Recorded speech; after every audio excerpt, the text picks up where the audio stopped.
2015 жылғы 29 қазанда Біріккен ұлттар ұйымының экономикалық және әлеуметтік кеңесіне қарасты реестрлік кеңес беру мәртебесіне ие Полигон 29 тамыз халықаралық қоғамдық қайырымдылық қоры және Әл-Фараби атындағы Қазақ ұлттық университетінің халықаралық қатынастар факультеті, Қазақстан Республикасындағы Біріккен ұлттар ұйымының ақпараттық бюро өкілдігінің, Қазақстан Республикасының сыртқы істер министрлігінің Алматы қаласындағы өкілдігінің қолдауымен Қазақстанның 21 ғасырдағы ғаламдық орнықтылық пен тұрақтылыққа үлесі атты тақырыбына халықаралық ғылыми-практикалық конференция өткізді. Конференция Біріккен ұлттар ұйымының 70 жылдық мерейтойына және Қазақстан Республикасы президентінің Семей сынақ ядролық полигонын жабу туралы жарлығына 24 жыл толуына арналды.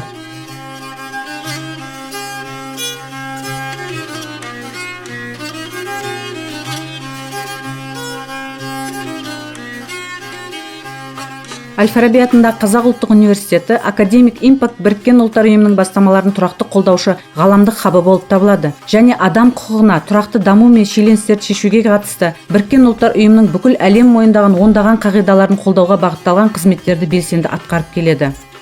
Полигон 29 тамыз қоры 1996 жылы Семей сынақ ядролық полигонындағы ядролық сынақ салдары толғандырған Қазақстанның әйгілі қоғам қайраткерлерімен құрылды. Қордың негізін қалаушы ядролық сынақтарды тоқтату үшін алғаш қарсы дауыс көтергендердің бірі бұрынғы Семей облысының бірінші басшысы Кешірім Бостаев. Конференцияның алдына қойған мәселелері ядролық қарусыздану саласындағы бастамаларды ілгері дамыту бойынша қазақстандық тәжірибелерді, сондай-ақ ядролық қарулануды бақылау және оны таратпау режимін нығайту бойынша заманауи проблемаларды, ядролық сынақтарға тыйым салу проблемаларын, радиоактивті қалдықтардың қауіпсіздігін, ядросыз аумақ құруды, жер бетінде, атмосферада, теңіздерде, мұхиттарда және басқа жерлерде стратегиялық ядролық күштерді жою мен азайтуды талқылау болып табылады.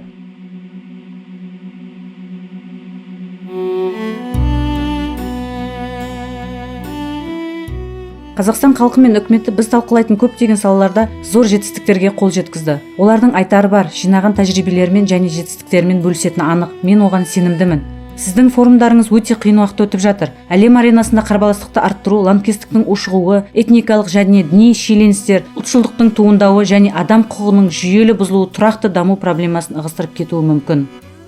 Біріккен ұлттар ұйымының бас ассамблеясында болған сөз талқысы және оның аумағында екі жақты кездесу осы қауіпті беталыстың біртіндеп өзгеруіне сақтықпен қарауға итермелейді. Бүгін біз барлығымыз әлемде болып жатқан процестерден саясаттың артта қалып бара жатқандығына куәміз. Барлық салада туындап жатқан дағдарыстың басты себебі осы. Сондықтан бізге тағдырымыздың тұтастығын және жаңа қауіптерге деген жалпы осалдығымызды түсінуге негізделген диалог қажет. Әлем жетістікке қол жеткізу үшін 21 ғасырдың өзара байланысты проблемаларын шешуге пайдалы және оның ақиқатын көрсететін жан-жақты басқарудың жаңартылған сәулеті сияқты шынайы саяси көшбасшылық, болашақты алдын ала болжай білу, көрегендігі мен батылдығы қажет.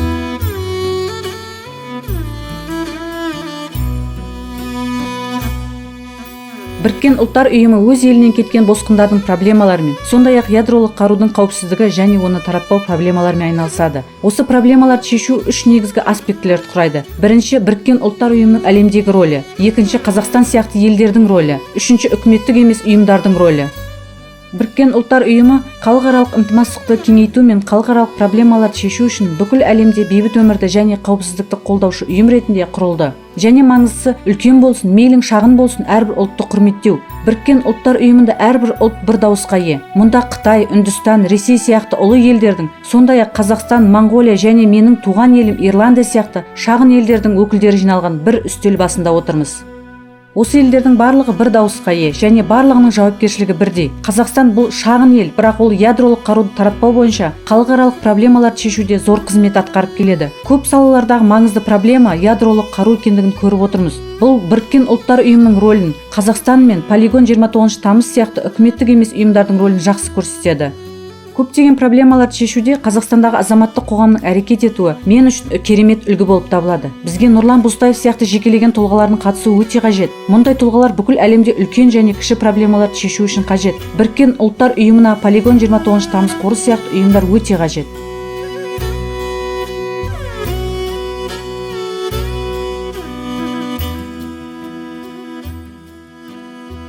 Біріккен ұлттар ұйымы өзінің құрылған сәтінен бастап 70 жыл өткеннен кейін де бүкіл адамзаттың шамшырағы іспеттес қызметін атқарып келеді. Күннен күнге Біріккен ұлттар ұйымы ашаршылыққа ұшырағандарды азықпен қамтамасыз етіп, өз үйлерін тастауға мәжбүр болғандарға пана болды.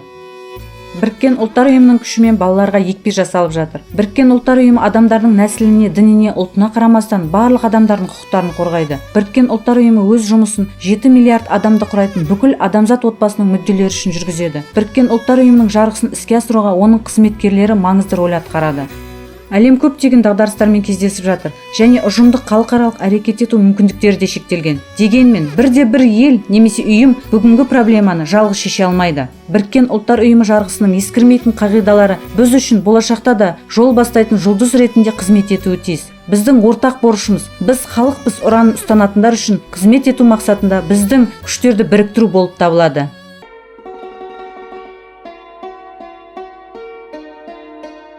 Біріккен ұлттар ұйымының қауіпсіздік кеңесін реформалау. Қауіпсіздік кеңесінің құрамын 16 мүше елдерге көбейту, 6 тұрақты және 10 тұрақты емес. Тұрақты мүшелердің қатарына Үндістанды вето құқығымен қабылдау. Біріккен ұлттар ұйымының қауіпсіздік кеңесінің резолюциясы 9 дауыстан кем емес мөлшерде қауіпсіздік кеңесінің 16 мүшелерінің арасынан қабылдануы тиіс. Қауіпсіздік кеңесінің құрамын 17 мүше елдерге көбейту, 7 тұрақты және 10 тұрақты емес. Тұрақты мүшелердің қатарына Үндістан мен Бразилияны вето құқығымен қабылдау. Қауіпсіздік кеңесінің резолюциясы 10 дауыстан кем емес мөлшерде Қауіпсіздік кеңесінің 17 мүшелерінің арасынан қабылдануы тиіс. Вето құқығы Қауіпсіздік кеңесінің 2-ден кем емес тұрақты мүшелері дауыс берген жағдайда қабылданады. Қауіпсіздік кеңесінің мүшелерін 10 мүшесі тұрақты және 10 мүшесі тұрақты емес вето құқығынсыз 20-ға дейін көбейту. Қауіпсіздік кеңесінің резолюциясы көпшілік 11 дауыспен қабылданады. Атом өнеркәсібі, атом электр станциялары, АЭС-ті немесе АЭС-ті декомиссиялау, пайдаланудан шығару. Бұл технологиялық, экономикалық, экологиялық проблемаларды қамтитын күрделі процесс. АЭС-ті декомиссиялау бойынша халықаралық консорциум құру. Мақсаты АЭС-ті декомиссиялау саласындағы жетекші елдердің күш-жігерін біріктіру, ақпараттармен, технологиялармен алмасу. Радиоактивті қалдықтардың көлемін азайту үшін ядролық қалдықтарды өңдеу бойынша жаңа технологияларды әзірлеу, соның ішінде жаңа екіншілік радиоактивті қалдықтарды құрмай халықаралық консорциум құру. Радиоактивті қалдықтардың төмен қалдықтары мен АЭС-тің жабық отын циклінің жетілген технологияларын құру үшін Біріккен ұлттар ұйымының эгидасымен халықаралық консорциум құру. Ядросыз аймақ құру. Ядролық қаруды өндіруден бас тартқан елдерге ядролық одақтастардың қауіпсіздігіне кепілдіктер беру. Біріккен ұлттар ұйымының қауіпсіздік кеңесіне таяу және орта шығыстағы тұрақсыз аймақтарда ядросыз аймақ құруға шақыруды тапсыру. Стратегиялық ядролық күштерді үш ортада, жерде, атмосферада, теңіздерде және мұхиттарда жою және қысқарту. Ядролық қару планетадағы орнықтылықтың және саяси тұрақтылықтың қаруы болып табылады және адамзаттың одан жақын арадағы 10 жылдықта бас тартуы екіталай. Заманауи әлем мемлекетаралық қатынастардың жаңа қадамына ғаламдық саяси тұрақтылыққа ауысуы мүмкін. Бұл барлық ядролық одақтардың стратегиялық ядролық күштерінің құралдарын қауіпсіз пайдалану. Бұл бейтарап суларда атом суасты қайықтарын патрульдеуді қысқарту және біртіндеп тоқтату болып табылады. Яғни авариялық жағдайларда зымырандарды рұқсатсыз іске қосу қаупін азайтуға алып келеді. Трешер, Комсомолец және Курск апаттарын еске түсірейік. Бұл ядролық қаруларды тасымалдаушы су асты флотын біртіндеп жою. Сондай-ақ әуе флотын, стратегиялық бомбалаушыларды, атом бомбаларын тасымалдаушыларды және ядролық оқ тұқымсықтары бар қанатты зымырандарды біртіндеп жою. Таза аспан, теңіз және мұхиттар ядролық қарусыз. Бұл планетадағы тіршілік көзі. Бұл бейбіт өмірдің кепілдігі. Тула мен Пола Мересті Испанияны еске алайық. Ядролық ірі мемлекеттер энергияның төменгі деңгейге дейін бөлінуін, тротил баламасын азайтумен барлық ядролық қару жарақтарды жаңартуы қажет. Ядролық ірі мемлекеттер зымыранға қарсы қорғаныс ауқымды жүйелерін құрудан бас тартуы тиіс. Зымыранға қарсы қорғаныс ауқымды жүйелерін құру келешегі күмәнді, себебі ол континент аралық баллистикалық зымырандардың бірнеше шабуылдарымен тұншықтырылып жатыр. Полигон 29 тамыз қорының кеңесі планетамызды бейбітшілікті және тұрақтылықты нығайту үшін қосқан үлестері үшін құрмет грамоталарымен келесі елдердің көшбасшыларын марапаттады. Қазақстан Республикасының президенті Нұрсұлтан Әбішұлы Назарбаевты, Біріккен ұлттар ұйымының бас хатшысы Пан Ги Мунды, Үндістан Республикасының президенті Пранаб Кумар Мукерджиді, Ресей Федерациясының президенті Владимир Владимирович Путинді, Монғолия президенті Цахи Эгин Элбекдожды.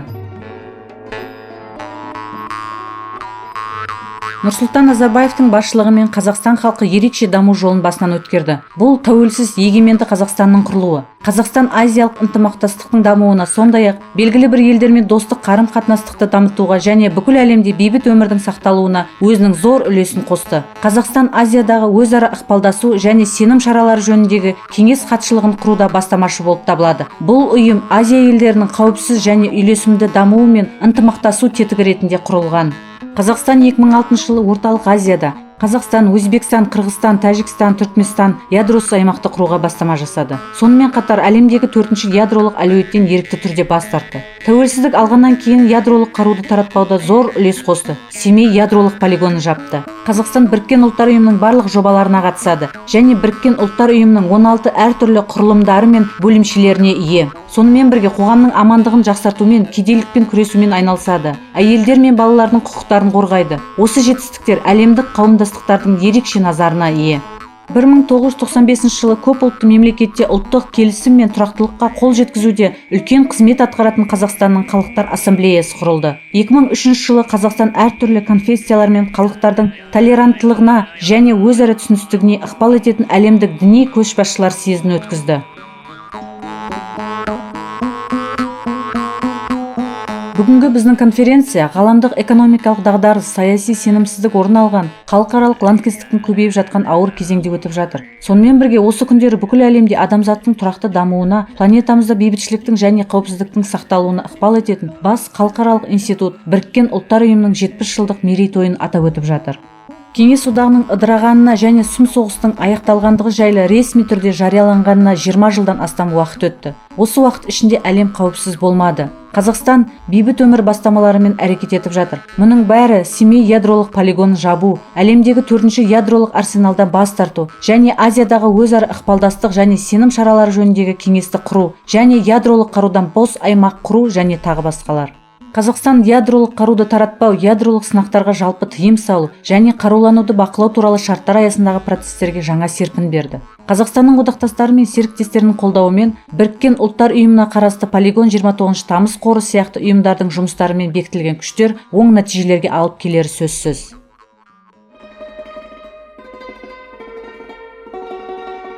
Мен Біріккен ұлттар ұйымының 70 жылдығына және Қазақстан Республикасының президенті Нұрсұлтан Назарбаевтың Семей полигонын жабу туралы жарлығының 24 жылдығына орай ұйымдастырылған конференцияға Астанаға жедел іссапармен кеткен Қазақстандағы Үндістан елшісі Харш Кумар Джейн мырзаның атынан қатысып отырмын.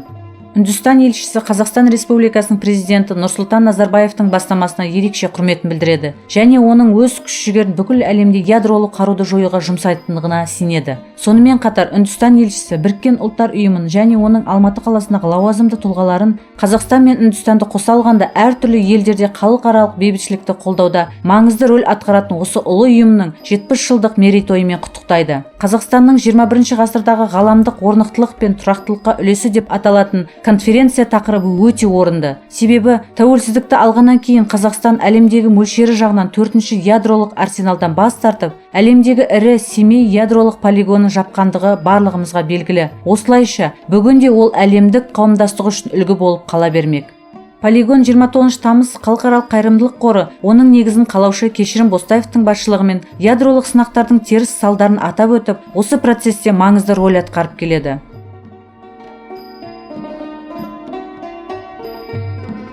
Осы конференцияға менің шақырылғаныма және қатысқаныма өте қуаныштымын. Конференция ұйымдастырушылары Әл-Фараби атындағы Қазақ ұлттық университетіне және Полигон 29 тамыз халықаралық қоғамдық қорына үлкен алғыс айтамын. Бұрын мен Полигон 29 тамыз қорымен ұйымдастырылған конференцияға қатысқан болатынмын. Өткен жылы Біріккен ұлттар ұйымының бас ассамблеясында Моңғолия президенті елімізде ядросыз аймақ құру жайында жариялаған болатын. Моңғолия көбінде Қазақстан Республикасының ядросыз бейбіт өмір және ядролық қаруды таратпау проблемалары бойынша бағытын қолдайды. Бас ассамблеяда Моңғолия президенті Цахи Агиин Элбегдорж мен Қазақстан президенті Нұрсұлтан Назарбаев ядросыз аймақ құру проблемаларын талқылаған болатын.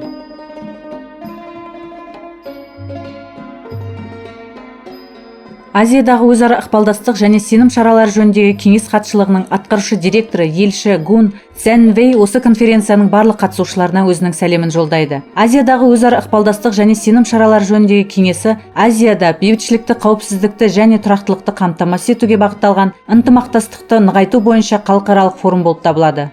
Бүгінгі күні Азиядағы өзара ықпалдастық және сенім шаралары жөніндегі кеңесі 26 мүше елдерді, 8 қадағалаушы елдерді және 4 халықаралық ұйымдарды біріктіреді. Осы жылдар ішінде кеңестің мүше елдері Азиядағы өзара ықпалдастық және сенім шаралары жөніндегі кеңесінің қызметін дамыту бойынша көптеген жұмыстар атқарды. Маңызды істердің бірі әскери саясат саласындағы сенім шараларының тұжырымдамасын қабылдау болып табылады. Осы бағыттағы алғашқы ортақ қадам Азиядағы өзара ықпалдастық және сенім шаралары жөніндегі кеңесінің лаңкестікті жою және өркениет арасындағы диалогқа ықпал ету туралы декларациясын қабылдау болды.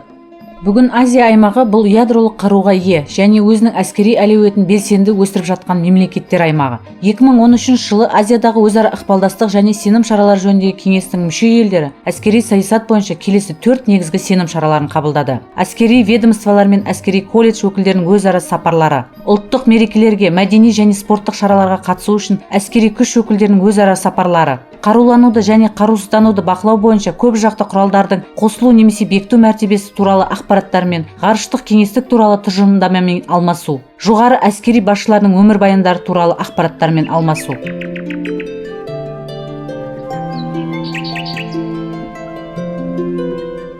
Экологиялық қауымдастық келесілерге қарсы әрекет етеді. Жаңа атом электр станцияларын салуға, соның ішінде Татар АЭС құрылысын жаңғыртуға.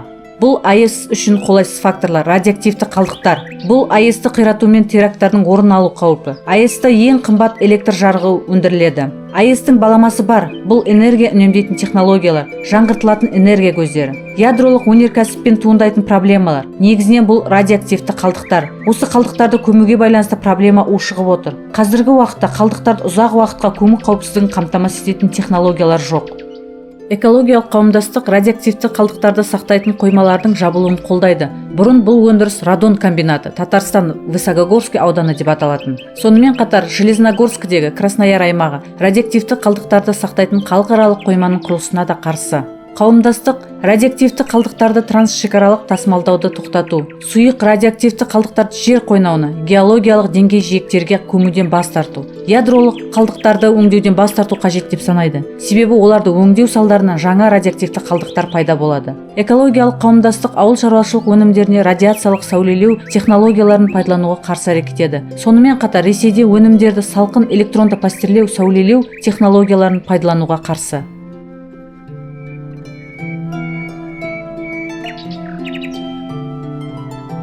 Әлемдік экономиканы энергия ресурстарымен және энергиялық қауіпсіздікпен сенімді ұзақ мерзімді қамтамасыз ету проблемалары ғаламдық сипатқа ие болды. Бұл Арктикадағы энергетикалық қарсы әрекет ету, қатпарлы тас революциясы, энергияның баламалы көздерін әзірлеу саласындағы жаңа технологиялар, әлемдегі көмірсутекті энергия көздерінің болжамды таусылуы, энергетикалық сектордың экологиялық салдары, әлемде атом энергетикасының үлесін 16%-ға дейін арттыру, қолдағы әлемдік уранның қоры 4.743.000 тоннаны құрайды. Бұл қор шамамен 60-70 жылға жетеді. 2012 жылы әлемнің 30 елінде 436 атом реакторлары пайдаланылды және тағы 65 реактор құрылыс сатысында болды. Атом энергетикасын дамыту орталығы Азияға, Қытайға, Үндістанға, Индонезияға, Вьетнамға, Иранға ауысып жатыр.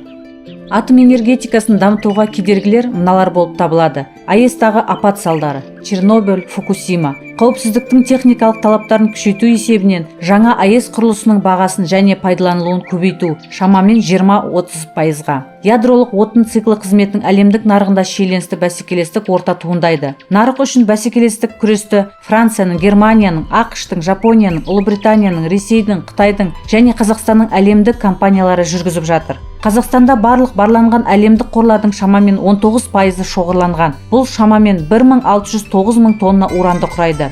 Табиғи уранның запастары бойынша Қазақстан әлемде екінші орынға ие және оның ірі өндірушісі және экспортқа шығарушысы болып табылады. Шамамен 65%-ы экономикалық мақсатты және экологиялық қауіпсіз жер асты сілтісіздендіру әдісімен өндіріледі. Қазақстан аумағында барлығы 129 кен орны және уран кендері белгілі.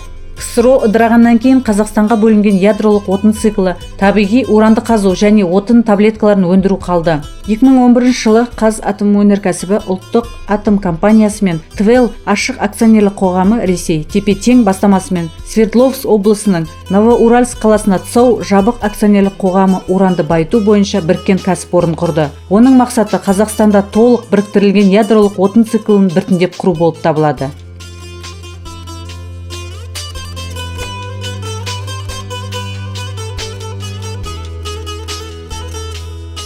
Бұл Семей сынақ ядролық полигонын жабу, Қазақстан аумағынан барлық ядролық оқ тұмсықтарды шығару, республиканың барлық ядролық объектілерін атом энергиясы бойынша халықаралық агенттігінің кепілдігіне қою, бұрынғы сынақ полигондарының инфрақұрылымдарын конверсиялау, Қазақстан Республикасының аумағында орналасқан және ғаламдық мониторингтің желіге ендірілген сейсмикалық станцияларды жаңарту.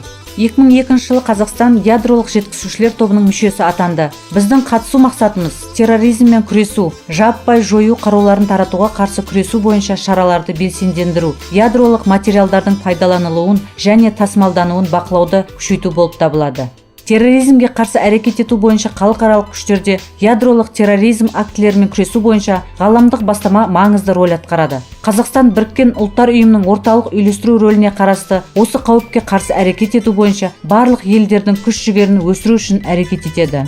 2012 жылы Астанадағы халықаралық ядроға қарсы конференцияда Atom Abolish Testing Our Mission бастамасы ұсынылды. Оның идеясы ядролық сынақтардың салдары және қауіптер туралы қолжетімді ақпаратпен қамтамасыз етуге бағытталған халықаралық кампанияларды ұйымдастыру болып табылады. Қаруды таратпау режимін нығайту ісіндегі маңызды қадам ядролық ірі мемлекеттердің 2014 жылғы 6 мамырда Нью-Йоркте біріккен ұлттар ұйымының штаб-пәтерінде Орталық Азияда ядролық қарудан бос аймақ құру туралы шарт хаттамасына қол қою болды. 5 ядролық ірі мемлекеттер шарттың 5 қатысушысына қарсы ядролық қаруды қолданбауға кепілдік берді. 2015 жылғы тамызда Қазақстан атом энергиясы бойынша халықаралық агенттігімен халықаралық ядролық отын банкін құру туралы келісімге қол қойды.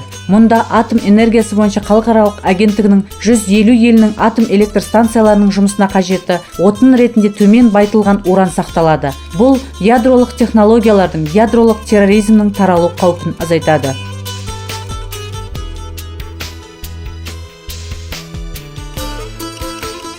Уранды жер асты сілтісіздендіру кезінде кәсіпорынның шаруашылық қызметін жүргізуде қоршаған ортаға теріс әсерін азайтуға мүмкіндік береді. Атмосфералық ауаға әсері төмен. Ұңғымалардың құбырлық кеңістігін цементтеу арқасында жер асты суларға әсері төмен болады. Бұл өнімдік деңгей жиектен жоғары орналасқан су сақтағыш деңгей жиектердің ластануын болдырмайды. Құбырлармен сенімді жағалай орнықтыру және барлық технологиялық ұңғымалар қалдықтарының күтімі бойынша қарастырылған шаралар арқасында жер астындағы су ластанбайды. Жерге және топыраққа зумфтарды, қойыртпақтардың жинау орындарын, техникалық су сәулелендіргіштерін салу кезінде жер жұмыстары жоғары әсер етеді. Тау-кен өнімдерінің құнарлығын қалпына келтіргеннен кейін топырақ 2-3 жылдан соң қалпына келеді деп күтіледі. Сондықтан оның әсері орташа. Барлық су сақтағыш деңгей жиектерді және өткізгіш қабаттарды оқшаулау, олардың суларының араласу мүмкіндігін болдырмау бойынша қабылданған шаралардың, барлық бағандардың саңлаусыздығының және оларды сенімді қатыруының арқасында жер қойнауына әсері орташа. Технологиялық қалдықтардың күтімі бойынша құрылған жүйе олардың қоршаған ортаға әсерін азайтуға мүмкіндік береді. Коммуналдық және өнеркәсіптік радиоактивтік емес қалдықтар сортталады. Оның бір бөлігі қалпына келтіруге және өңдеуге, ал қалған бөлігі көмуге жіберіледі.